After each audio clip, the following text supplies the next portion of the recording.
अनंत श्री स्वामी अखंडानंद जी सरस्वती जी महाराज भगवतामृत में 1981 में आगे कहते हैं, तो जब अनंत नारायण की नाभि से एक कमल निकला और उस कमल पर ब्रह्मा उत्पन्न हुए, तो ब्रह्मा ने चारों ओर देखने का प्रयास किया। उनके चार मुंह हो गए।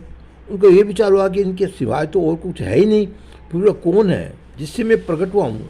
उन्होंने ढूंढने का प्रयास किया, लेकिन उनको अपना कारण न बाहर मिला न भीतर मिला। भला अपने पिता का जन्म कोई कैसे जान सकता है? पिता को जन्म किसी की तो जाने ब्रह्मा जी को प्रयास करने पर भी कुछ पता नहीं चला। इसके बाद ब्रह्मा जब अपनी उत्पत्ति का आधार जानने के लिए व्यग्र हो गए, तब उन्होंने ये आकाशवाणी सुनाई पड़ी, तप तप तप।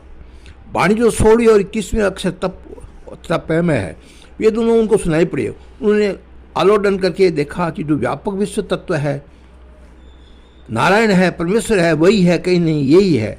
इसलिए ब्रह्मा जी को भगवान का दर्शन वहीं हो गए। उन पर भगवान प्रश्न हो गए, बोले कि ब्रह्मा तुमने बहुत तप किया, अब तुम्हारी जो इच्छा हो वह वर मांग लो। ये देखो अनंतकरण है, जो आदिदेव है, इसकी 4 प्रकार की वृत्तियाँ हैं। यदि आपको आदिदेव का साक्षात करना हो, पहले अध्यात्मक साक्षात करना होता है। हमारे हृदय के भीतर जो चीज़ें हैं उनको तो हम देखते नहीं हैं, बाहर की चीज़ों को देखने के लिए निकल पड़ते हैं। जिस चीज़ को आपने अपने घर में नहीं पहचाना, उसको बाहर जाकर कैसे पहचानोगे? पहचानिए। ब्रह्मा जी का रंग लाल है, सृष्टि के कर्ता, इसलिए उनकी रजस की प्राधान्यता है। फिर बिना ज्ञान के सृष्टि नहीं हो सकती, इसलिए ज्ञान विज्ञान विवेक का पक्षी हंस उनका वाहन है। चारों वेद उनके चारों मुख है। उनके अंतःकरण में वृत्तियाँ हैं, संकल्प मन है, विश्वकल्प है, चित्त है, नित्य रूप बुद्धि है और अहम क्रिया रूप अहंकार है। इन सब से उत्पन्न होकर ब्रह्मा सृष्टि का निर्माण करते हैं। जब भगवान ने ब्रह्मा जी को दर्शन दिया, तब उन पर प्रश्न होकर उनसे कहा, हाथ मिलाया। ब्रह्मा जी ने भगवान को प्रणाम किया और वे बोले, महाराज मुझे तो तत्व विज्ञान चाहिए। इस पर भगवान ने उनको चतुर्थ भागवत श्लोक उपदेश दिया। 4 श्लोकों को पूरा भागवत सुना दिया। उनमें प्रवेश करने के लिए शुद्ध बुद्धि चाहिए, इसलिए ब्रह्मा जी ने तप किया। तब उनको भगवान के दर्शन हुए और उन्होंने उनके उपदेश का समझा। इस प्रसंग में आपको मैं एक छोटी सी बात सुनाता हूँ। आप जो कुछ देखने को या मानने को, उसको भगवान की दृष्टि से मिलाइए और फिर देखिए कि आपका देखना मानना भगवान की दृष्टि से ठीक है या नहीं है।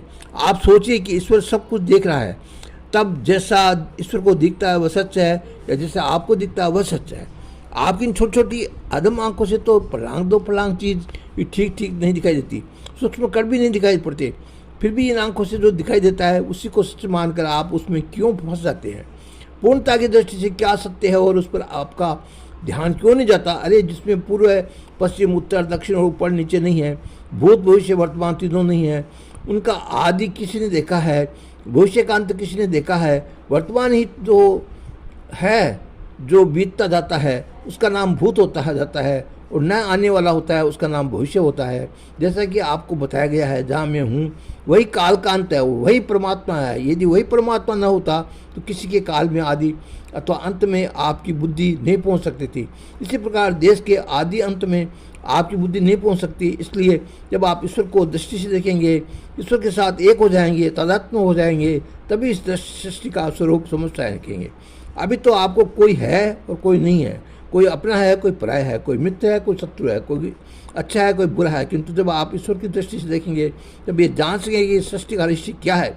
भगवान ब्रह्मा जी कहते हैं, सृष्टि से पहले मैं ही था, मैं ही हूँ और मैं ही रहूँगा। ये काल तो तुम मेरे अंदर अपनी देह की दृष्टि से कल्पित करते हो। मैं तो ज्यों का त्यों रहता हूँ, मेरे सिवा न कोई स्थूल है, न सूक्ष्म है, न चर है, न अचर है, सब मैं ही हूँ। पहले भी मैं हूँ, पीछे भी मैं हूँ, और जो कुछ है सब मैं ही हूँ। मैं ही अवशिष्ट तत्व हूँ। मेरे अतिरिक्त दूसरी किसी वस्तु की सत्ता है ही नहीं। जो चीज़ ना हो उसको दिखाने वाली और जो चीज़ हो उसको ढकने वाली माया ही तो है। ये जितने भी पुतले बने हुए हैं, जैसे मनुष्य के, पशु पक्षी के, वृक्ष लता के, इन सब में 5 भूत भरे हुए हैं। मिट्टी में पानी, पानी में आग, आग में वायु और वायु में आकाश। जब हम हाथ में बैठे रहते हैं तब आकाश में स्थित रहते हैं। जब हम दौड़ते हैं तो भक्ति उत्पन्न होने के कारण शरीर में गर्मी आती है, गर्मी आने से पसीना आता है और पसीना जमकर मट्टी हो जाता है। समग्र विश्व सृष्टि पंचभूत में कल्पित है और बड़े भूत छोटे भूत में रहते हैं।